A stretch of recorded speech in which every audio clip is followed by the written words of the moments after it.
Assalamualaikum. Kali ini saya akan men-share cara membuat filling coklat crispy yang tentunya kalian pun bisa membuat sendiri. Bahannya pun terjangkau dan mudah didapat. Sekalian saya beritahu cara menyimpannya. Cocok untuk filling roti, isian bomboloni ataupun bisa juga untuk donat. Pertama-tama kita bisa siapkan teflon dulu. Bahan pertama kita masukkan 2 sendok makan tepung terigu. Lalu tambahkan juga 2 sendok makan gula pasir,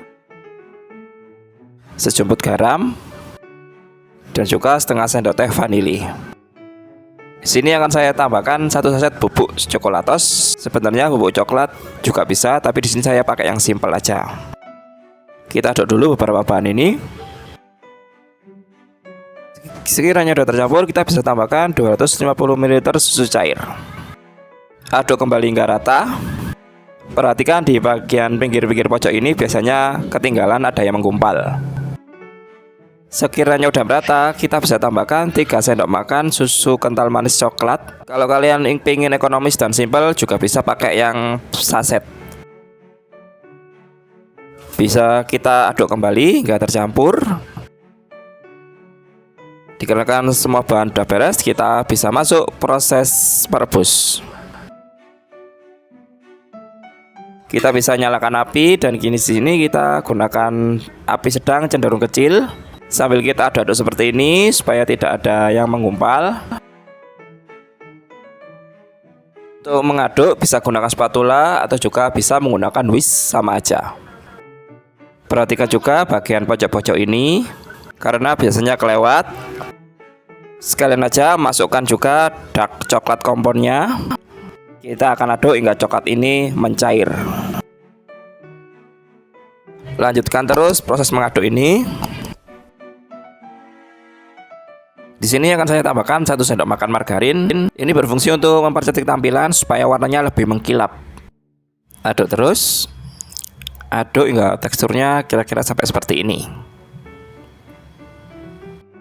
Dan kalau kita perhatikan, ini kan sudah meletup-letup ya. Kalau udah meletup-letup ini kita harus menambah kecepatan dalam mengaduk. Nah, kalau udah seperti ini, kita bisa mulai mematikan api. Namun saat api kompor sudah mati, tetap lanjutkan mengaduk dulu. Kita aduk hingga suhunya agak dingin, karena ini kalau masih panas, ini proses masaknya masih berlanjut. Nah, kalau udah dingin, kita bisa diamkan dulu.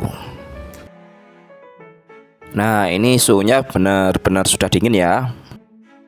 Bisa kita aduk-aduk dulu supaya lapisan dalam dan luar bisa tercampur. Kalau sudah, bisa kita tambahkan crispy ball. Di sini saya garis bawahi. Saat kita memasukkan crispy ball ini, pastikan coklat benar-benar dingin. Karena kalau tidak dingin, ini nanti crispy ballnya bisa tidak renyah atau melempem. Kita tambahkan secukupnya aja. Bisa kita aduk supaya crispy dan coklatnya bisa tercampur. Kelihatannya aja udah enak banget. Sekalian aja saya beritahu cara penyimpanannya supaya bertahan agak lebih lama. Di sini sudah saya siapkan gelas beserta plastik segitiga. Langsung aja kita tuang coklat ke dalam plastik segitiga. Bisa langsung kita bungkus dan sekalian aja ujungnya kita tali dengan karet supaya rapat. Kira-kira seperti ini. Dengan cara seperti ini akan bertahan selama 2 hari dalam suhu ruang. Untuk suhu kulkas kira-kira sampai 4 hari. Filling coklat ini bisa digunakan untuk roti, untuk isian bomboloni bisa, untuk donat pun juga bisa. Jika video ini bermanfaat buat kalian boleh tekan subscribe dan like channel ini. Nyalakan lonceng juga boleh supaya tahu video terbaru saya. Saya pamit dulu. Saya ucapkan wassalamualaikum.